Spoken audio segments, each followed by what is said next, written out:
Apparently in New York City, in the subway, a homeless person, a houseless person by the name of Jordan Neely was choked to death for over 15 minutes by a Marine. This is apparently the main story that the right-wing circles are hitting, saying that this was totally a just circumstance of someone taking matters in their own hands, not entirely aware of the actions that took place before in the lead up to a 15-minute choke slam session that ended up executing this person. This is the guy who got murdered. This is Jordan Neely, a hungry New Yorker choked to death by a grinning Marine who is being celebrated as a hero by NYPD and press. His offense, aggressive speech, throwing his jacket on the ground and asking for food and water. Apparently there will be a vigil as well. I don't know what the shocking video shows. New York City subway passenger putting unhinged man in deadly chokehold. The original title, by the way, which is the New York Post, the most insane right-wing drab of all time, was shocking video shows vagrant being choked to death on New York City subway. Vagrant. Whenever I hear that term, when they're referencing human beings, I immediately know. The New York Times is using passive voice reporting on a vigilante choking out a homeless guy. Yeah, because remember what I told you? That, like, it's not just the cops that have lethal capabilities now. It's every average American. Like, the average American, especially on depending on who their victim is, also has the same level of lack of accountability. The same lack of accountability that the average cop has when it comes to killing people, especially if it's an unhoused person. If it's a human being that is homeless, then, you know, that's how it works. I don't want to show you the footage of it. But a homeless black man, Jordan Neely, who was 30 years old, was screaming that he was hungry, had no food, threw his jacket down on the train, and the blonde guy decided to choke him for 15 minutes for no reason. EMS could not revive Neely. No charges have been filed. And the passengers on the train, including the person shooting the video, said the man did not physically attack anyone before he was taken down. Jordan Neely was homeless, tired, suffering, hungry, and unable to defend himself from a violent chokehold which led to his death. His murderer walked out of the police station with no charges. The New York Post is sanitizing white murderers and turning them into good Samaritans.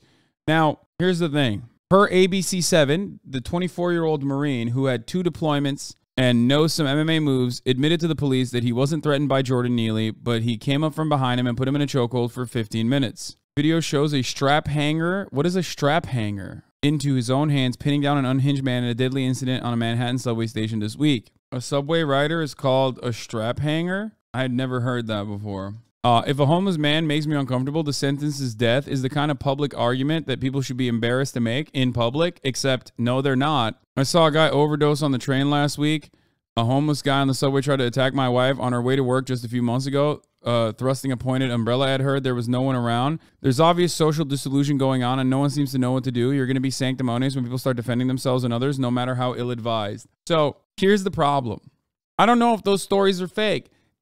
But like, it's a very common experience because we have decided that, like, we are going to make the housing market unmanageable and we are not going to provide any solutions to people who are literally living outdoors and braving the fucking elements for years on end. And that trauma and the assault and the sexual harassment that happens to them and the possible drug usage that you engage in an effort to self-medicate that fries your fucking brain over the course of many, many years, basically turns you into a walking, living, breathing fucking zombie.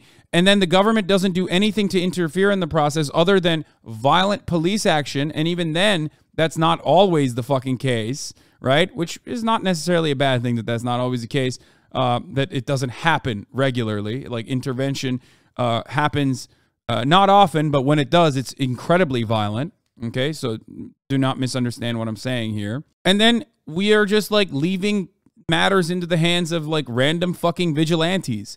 It's great. Wonderful. Very cool. This is going to keep happening. It's going to happen more frequently, as a matter of fact. Having said this, is it also normal? Is it normal and good and perfectly reasonable to just like, especially if you're like a smaller person, you know what I mean? Or, you know, someone who does not have the capability to defend themselves, someone that's not very confident in their physical ability, to like literally sit there and be like, okay, I don't know if I have to fucking dodge someone who's like screaming at me who might like actually fucking assault me. No, of course not.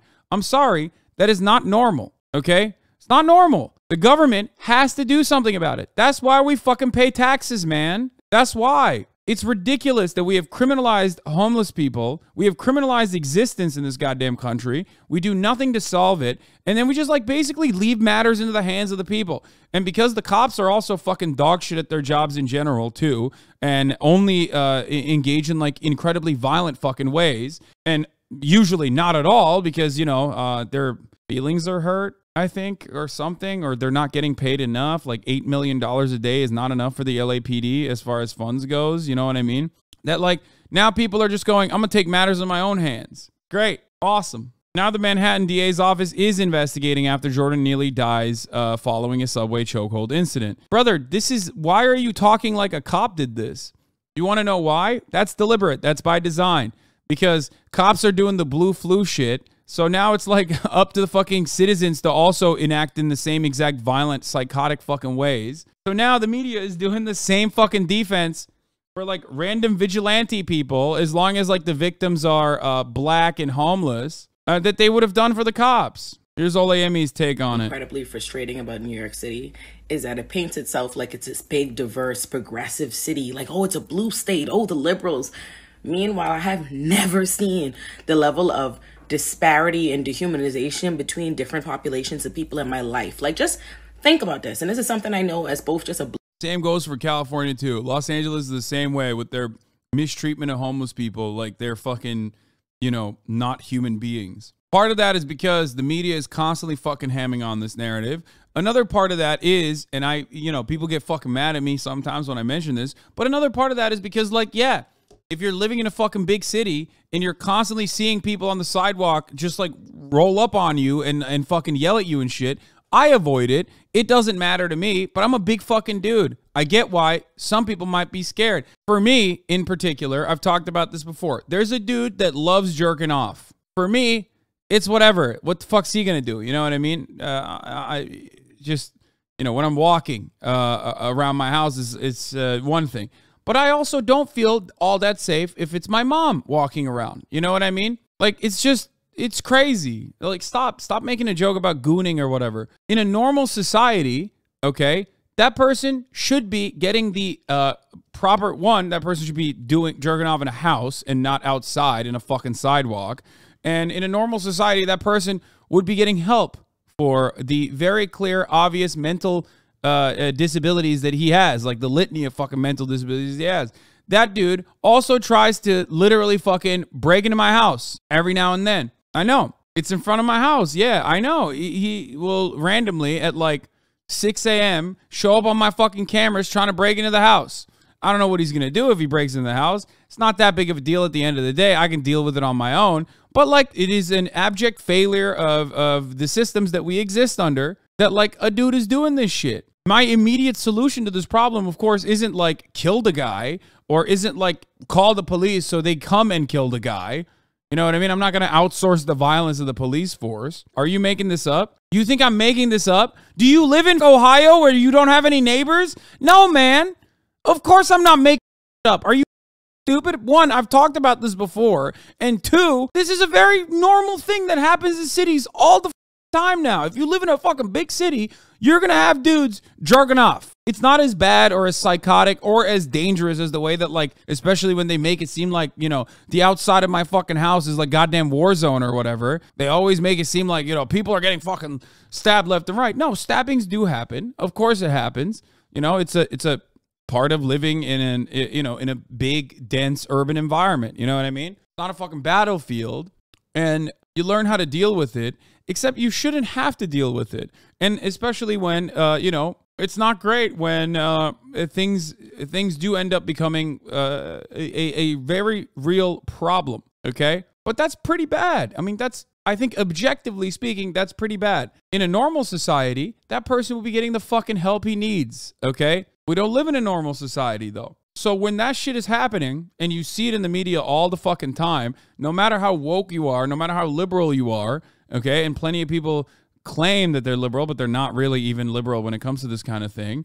They get like incredibly fucking violent. And I've heard liberals say the most like blood-boiling shit as it pertains to like homeless people, calling them fucking vagrants and all this shit. Why don't you help this guy then? Are you fucking stupid? Am I a professional? Do you think I have any professional capabilities of like helping out a person who is trying to masturbate furiously? The expectation should not be placed upon random fucking citizens to be like, all right, I guess I'm a social worker now. Let me go fucking help him, get his nut off. But you got money. Bro, what do you mean? Do I throw money at him? What are you talking about? The only thing that a rich person in that regard could do is literally call the cops. And I don't do it because I don't want the fuck cops to come and kill him, okay? That's what happens. There's no like, oh, let me call a fucking social worker up and like come help out. Like let me fucking dial a social worker immediately. There's no like situation where I can do that. I mean, nothing wrong with donating to the right groups though. I do that. It doesn't matter, okay? There is no right group that is like help exclusively the homeless people outside of Hasan's house fund. Okay, that's not a thing. And this is you and your dad too. Probably if you have takes like this, you're probably not old enough yet. But you and your family members already are throwing money at the problem. It's just that money is never reaching the point where it would actually help alleviate that problem. It just goes directly into the fucking pockets of cops. I want it to go to housing measures, which I vote for. Okay, in ballot measures that I vote for and advocate for and push for as a political commentator. But the unfortunate reality is that it doesn't go there. It never ends up in that regard. You're forgetting that the main point of contention here is that this is a systemic problem. It's not supposed to be dealt with by individuals, okay? It's not supposed to be dealt with by like random individuals who are, feeling kind in that moment, or feeling insanely violent in that moment and express their violent desires and urges in the way that this guy did, okay? Whenever we talk about systemic solutions to systemic failures, every Americanoid turns around and goes, individually fix it. Individually fix the systems. What the fuck's wrong with you? Individually do your part, dumbass. Like, I already do my part and then some. I both do my part in the form of taxes that I pay. I also do my part in the form of mutual aid and charities that I also give money to. I do my part a million times over, but there's so much you can do as an individual, which is why I always say charity is only a Band-Aid solution.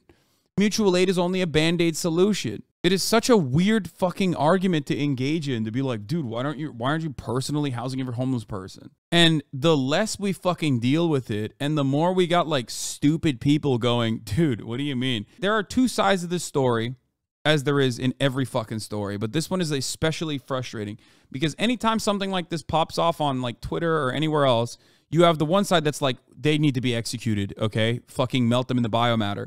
And then you have the other side that's like, what? You have a problem with someone doing crack on a fucking subway, on the subway? You have a problem with someone fucking yelling or hurling a doo-doo caca? Fuck you, dude. Life in the big city, baby. It's like, no. Like, that's insane. The expectation that, like, that is normal is insane. You sound like an insane person. I suspect you are not living in a big city. If you say shit like that, it's like two sides of this, not the same coin, because one is at least like on a more like moral, on a more like empathetic fucking ground, but it's still fucked up. It's insane. Motherfuckers are like, I hate sex offenders unless they're like literally homeless, in which case then that's okay. Come on, I have empathy and I want to do the right thing. Black person running around New York, and as a public defender, you will get arrested at the subway station if they perceive you as jumping through the turnstile, annoying somebody on the train. Like, look at the way that they characterize a homeless man with mental health issues because he is acting erratic. That justifies somebody murdering him. Meanwhile, you as a black person couldn't so much as jump on that train for free and let NYPD see you without being arrested. Same subway stations where they put 1,000 new police officers in the subway station to harass and terrorize the homeless people. Then, once they took them out the subway, they put more police officers on the street to tear up their encampments and harass them there, right? These are the subway stations where homeless people can't even be seen. They can't even stand, talk, do regular, lay down on the subway without being harassed by NYPD. But a white person could walk into that subway station, get on that subway train, and put a black man in a fucking chokehold for 15 minutes and kill him and walk past NYPD and go home and have the New York Post and the New York Times. You know what's crazy about it? If a cop did that, that cop would not be as celebrated, I think. Because, like, the expectation is that they're trained. So, like, doing that is, like, completely fucking unhinged, right? Like, sure, there will still be people celebrating it. People going, oh, dude, that's awesome. Like, what do you mean? Like, this is a vagrant that was dealt with, obviously. But because it's a human vigilante, like a normie, a civilian, people are like, oh, I wish that was me in that situation. Because that same thing happens whenever I talk about like issues that pertain to like existing in public spaces, and chat chirps about like their own personal PTSD that they have. Everyone has, like, if they lived in a big city, or even if they didn't live in a fucking big city, if they are perceiving what a big city looks like and how fucking violent and how crazy it is, they have this like built-in trauma response where they're not thinking about the individual the confines of that actual incident where like someone was choked to death for 15 fucking minutes. They're thinking about like what they would do in a situation like where they believe that someone is like harassing them or terrifying them. And everybody celebrated. This is the same city where black people, where homeless people, where people with mental health issues get harassed and arrested for.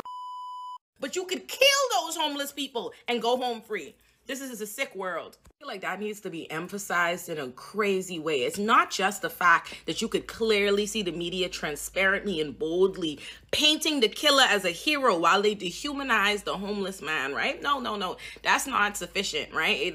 It's not enough to notice that. It's not enough to notice how everybody in their comments is so excited to see a black man have his life snuffed out. It's not enough to point out the fact that the reason why the police let this white man go is because that white man is acting consistent with the police. The same, normally it would be the police who would put that man in a chokehold and kill them, but they are so grateful to have that white man take it off their hands and do it themselves. But it's not enough for that. For me, what you really need to point out is the fact that it could happen at all. That in the same fucking progressive city, the same fucking liberal blue state, whatever it is, a homeless person could not be in that subway, could not be on that same subway without having them acting erratic, painted as criminal activity, but the man who killed him isn't painted as a fucking criminal. Ain't that something? Yeah.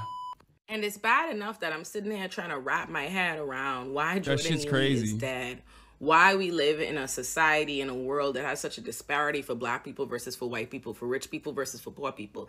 If it weren't enough trying to come to terms with the level of a police state that we live in, I look at Jordan Neely and I realize I fucking know this guy. I see the video of him performing in the subway and I'm like, one of my best friends at Legal Aid, one of my other favorite public defenders, has represented him for years. I know this because I remember showing me the videos of him performing on the subway and talking about how his mother had been killed and how that had deteriorated his mental health, and he cannot get mental health resources. But what he can get done is thrown in and out of criminal court. This is America, son. He was also like a famous subway performer. He was a Michael Jackson impersonator with a loving fan base who documented his performance over the course of the years. If you rode the subway in the last 10 years and stumbled into a spry, joyful MJ, it was likely Neely. A year and a half ago, his fans noticed his absence. He's currently missing in New York, and now he's 28 or 29 years old, but he's an amazing impersonator of Michael Jackson, and he's so cute, and I don't want to end his talent. He will come back. I believe that he will rise again and come back to us. If you know him, please pass this channel on to him. I will support him until that time comes. Please help us. The more people who subscribe to the channel, the more he will be known. Jordan Neely, I love you so much. This is from a year and a half ago. On January 2022, a fan uploaded a video of him and asked, where is he currently? And in February 2022 above, captioned, he's currently missing in New York. I believe he'll come back again. He shouldn't be, we shouldn't expect someone to be a beloved performer in the New York subway lines for you to assume humanity in them. You know what I mean? It's just crazy. And even then, no one gives a shit. No one fucking believes that there is any empathy passed on to the victim in this regard because the victim is homeless. Putting another passenger in a chokehold. That passenger was then taken to the hospital where he was pronounced dead. CBS 2's Nia Maldonado brings us the latest from Soho, and we want to warn you the images may be difficult to watch for some. In these video screen grabs, you can see one subway rider holding another rider around the neck, the hold lasting nearly 3 minutes. Police sources tell us the person who it wasn't 50 minutes, eventually it was fell 3 minutes, my bad. unconscious is a 30-year-old homeless man who had been allegedly throwing trash and yelling at passengers. Sources say things turned physical when a 24-year-old former Marine from Queens tried to subdue him, while also telling others to call 911. It's an unfortunate situation, but at the same time, it's like, okay, well, we all want to feel safe. The video was 3 minutes. Whole thing was 15. The 15 minutes was how long EMT took to get there. 2 other riders are seen as well trying to restrain the 30-year-old's arms before he's let go, lifeless on the ground. The incident took place on the F train at the East Houston and Lafayette Street station in Soho Monday. Wednesday morning, we spoke to subway riders, many calling the outcome unfortunate. I don't think anyone should like die or anything like that. That's kind of crazy, but I mean, I guess it's like a problem that needs to be fixed. See, this is the reason why this is the average citizen's fucking perspective is literally because they are not thinking about the incident that took place. They are conditioned into thinking that the homeless person is not human. And on top of that, they themselves probably have an experience where they were fucking scared themselves in a situation where they're like, oh, I don't know what the fuck to do. This is what happens, okay? If you expect every single person to behave like you do in the endlessly empathetic ways, if you expect everyone to be like me, for example, and you know, not call the cops on a dude who's like a serial fucking masturbator outside of your house, for example, you're not going to get too far. That's not going to happen. The average person sees that shit and goes, holy fuck, someone's got to do something about it. But unfortunately, the media doesn't do its job and talk about the systemic failures as to why this happens all the fucking time and why there's no solution to it. So then they become more and more reactionary, more and more fucking violent. That's the real problem here. Like everyone is responsible for this, okay? But I want to be as sane and as normal about this issue as possible. This is an instance where someone was literally fucking murdered. They were hungry, they were starving, they needed food and water, they were in a state of mental distress, and they were murdered for being a fucking nuisance. And the reason why so many will justify it, or so many will at least like overlook it, is because they themselves have had a situation where they like literally got you know, they were put in a similar condition where they were scared. As far as like the homelessness. And acknowledging the danger at hand. It's unfortunate that he died, like, don't get me wrong. The NYP doesn't really have that many officers, or at least to my knowledge. You know, you can't have an officer on each train car all of the time. Police say when they arrived, the 30-year-old was taken to Lenox Hill Healthplex where he was pronounced dead. Police sources tell CBS 2 the man had more. People saying, what the fuck? Don't understand. What I personally think about this horrifying fucking instance is entirely separate from why people are literally behaving like this. If you don't understand why people are reacting this way to a literal fucking murder, you are failing to understand what the average citizen's perspective is on the homelessness issue, and you will always fall short of trying to cater your messaging directly towards an audience that does not see homeless people as human beings. You can't write off every fucking normal human that you see on the street and assume that they're like violent, unhinged fascists because of their lack of care in this regard. Yes, they are behaving in a way that is consistent with those principles. But the reason why they are so desensitized to this level of violence is obviously an issue that contains multitudes, right? America has a very violent culture, but for the most part, the reason why they're talking about it like it's you know, not the worst thing that has happened, and they're just like a nuisance that was dealt with, is because they also have a similar experience or something that like they have seen on television. They have seen this kind of violence, and they think that like this is a terrifying prospect. Like, you have to understand, nah, normies are 100% fascist. If everyone is fascist, then we're fucked, okay? Then no one is. Then there's no reason to try and like deal with it. Then we just live in a fucking fascist dystopia, okay? That's you know, write off every single person that you've ever talked to. Then it's like saying every American is a white supremacist racist. Like, yeah. When you ask them about their individual, like when you ask a random old person their opinions, their most private opinions about black people, they are nearly identical to someone who's like a fucking Klan member, okay?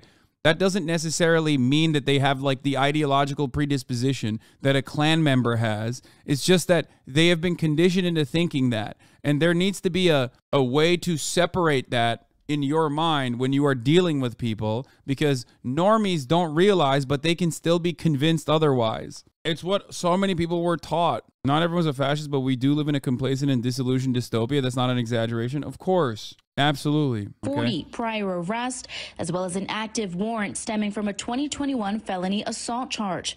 The former Marine was brought in for police questioning, but no charges were filed. Law experts say the situation could be a tough legal argument. You could only assert as much force as necessary in that particular situation. So was force even necessary? Most of us are far closer to having a public mental breakdown or being homeless than we are to amassing money and power in society. The fact that we have lost all empathy for people in distress and have replaced it with groundless fear and disgust is unbelievably dark. This is a good take. It's true. I don't know. We have to see what the investigation unfolds. The NYPD says its investigation is ongoing as it awaits the official cause of death from the chief medical examiner's office. From Soho, Zinnia Maldonado, CBS 2 News. For people saying, how do we react to this situation? I don't know. And guess what? You are not expected to professionally react to a situation where like someone who's having like a mental distress moment and is appearing in a possibly aggressive manner. You shouldn't have to know. Why the fuck do we live in a society in cities and not in fucking caves then? Okay? Like the entire reason why we form societies is so that like people with better knowledge of how to deal with these sorts of situations are there to deal with these sort of situations. So we eliminate the likelihood of these sorts of things happening. But I tell you what you shouldn't do. Choke them to fucking death with two other homies, okay? Like apprehending them in the most violent way possible as they fucking die. That's what you shouldn't do, honestly. Police sources say Neely, who eventually fell unconscious, is a 30-year-old homeless man who had allegedly been throwing trash and yelling at passengers. Sources say things turned physical when a 24-year-old Marine from Queens tried to subdue him while telling others to call 911.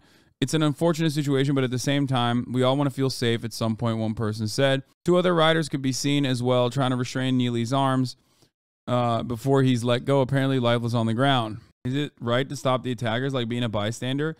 Yes, I think that the appropriate thing to do in that situation is like try to not help the fucking person who's choke slamming this guy, but instead stop him from further choking him. Like, I do think that that is the thing that you should be doing. Wild to me that like that's not even a point of contention here, that people are just like justifying it and saying like, no, you don't understand. This is the right thing to do here. Every New Yorker knows just how to avoid those people on the subway and not confront. The National Action Network demands district attorney and police investigate this horrific incident as a potential case of manslaughter, if not murder, Reverend Al Sharpton said. 30 years ago, I fought the Bernard Goetz case, and we cannot end up back in a place where vigilantism is tolerable. Jordan Neely was choked to death by a stranger in the New York City subway while experiencing a mental health crisis. Countless broken systems failed Jordan and led to this moment, including community perceptions of mental illness. We must end the notion that erratic behavior is grounds for a death sentence, State Senator Samara Brooks said. Like so many others, I have questions about what took place and during and before Jordan's mental health crisis. Where were support and outreach teams? Did anyone call 311 or 988? Had Jordan needed food, shelter, and treatment services in the days and weeks before this murder? And most importantly, where was the compassion? These are great questions to ask. Now, let me tell you something. First, it starts happening to, black homeless people. It's going to start happening to like non-homeless people as well. I mean, it kind of already does. You got road rage incidents. You have situations where like, a 20-year-old white college girl can like roll up into the wrong dude's driveway when they're fucking lost in upstate New York and get blasted from the dude's house. You know what I mean? That's where the fuck we're at. If he's threatening you and others around you and you feel and your others are in danger, you as a person have every right to do what that guy did, Hasan? Not really. Especially because like that principle applies to cops too, and I don't fucking give them that leeway either. No. If he's like physically actually punching people and you try to subdue them and it happens in that situation, that's a little bit more of a morally gray area where you're like literally stopping them from physically harming another human being. But if they're fucking throwing shit around and very clearly in a state of mental distress, which happens all the fucking time, the perception of threat is not entirely the bar that you can clear for enacting your most violent desires, And for people saying he's just an inconvenience, not a danger, not really. The reality is that if you've ever been on the fucking subway, there are certain cases where the line is blurred between someone who's making you uncomfortable versus someone who is a fucking clear and present danger. I'm sorry. A lot of you fucking look at a situation like that and say, oh, well, he's homeless. He's in a state of mental distress. He was clearly not a danger. But if you see a fucking dude who's like also unhinged, okay, and not homeless, saying fucking insane shit in a similar regard, you immediately go, well, that's an incredibly violent action that threatens the safety and security of every single person there. You see a person who's not homeless and behaving like that, you understand that that is like a dangerous situation, because it can be. When you're in public, there are situations that are threatening that you can't possibly understand. The expectation upon normal fucking commuters that are going to their shit ass 9-to-5s or 9-to-9s is not that they are trained to behave like, perfect social workers, okay, that have been trained in dealing with people in a mental health crisis. It is wild that like hyper individualism has gotten to a point in the United States of America where like the immediate answer to any fucking problem is, why don't you do it? Why don't you fucking do it yourself? Do it yourself. Well, guess what? 9 times out of 10, that's how they're going to do it. 9 times out of 10, that's the fucking way that, left to their own devices, these psychotic fucking bloodthirsty assholes are going to intervene in this regard. That's what you get for hyper-individualism. It can literally be dangerous regardless of the person's mental state, bro. That's just humans. That's why you need hours and hours and years of training to de-escalate that situation. I took training on it, and I still feel super uncomfortable doing it. It's hard. Yeah. That's what I'm saying. There's social workers in this fucking chat that know how to deal with situations like that and de-escalate. And even then, it's like kind of a hard thing to do. You cannot stop this at the individual level, okay? You have to stop this with systemic solutions. You have to stop this by training a fuckload more social workers. You have to stop this by implementing mental health programs. You have to stop this by making mental health care free, okay? You have to stop this by having a housing first solution, by fixing the broken housing market. By the way, a lot of people are acting like that dude was a fucking unhinged animal, right? Like that needed to be put down.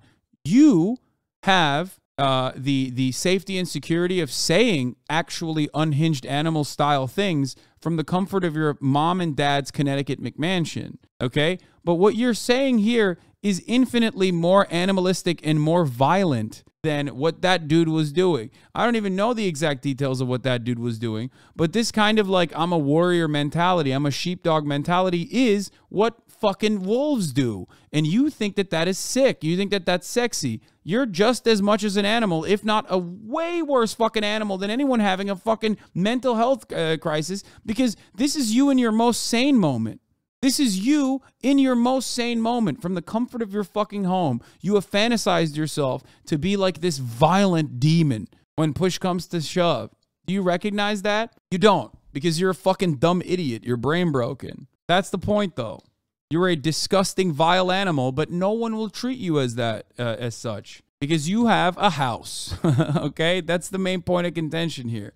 That guy doesn't, and therefore he deserves to die in your eyes. Like the passengers said that they weren't threatened by this person. You understand? The investigation is ongoing. Authorities waiting on an autopsy. He declined to comment. Vasquez, who was on his way to Yonkers on Monday, said Neely barged into the train at the 2nd Avenue station and quickly began screaming and yelling at riders, prompting many to move away. Video taken later shows the man flailing his arms and legs in an effort to free himself as the strap hanger has him in a headlock and another bystander helps to hold him down on the floor of the subway train.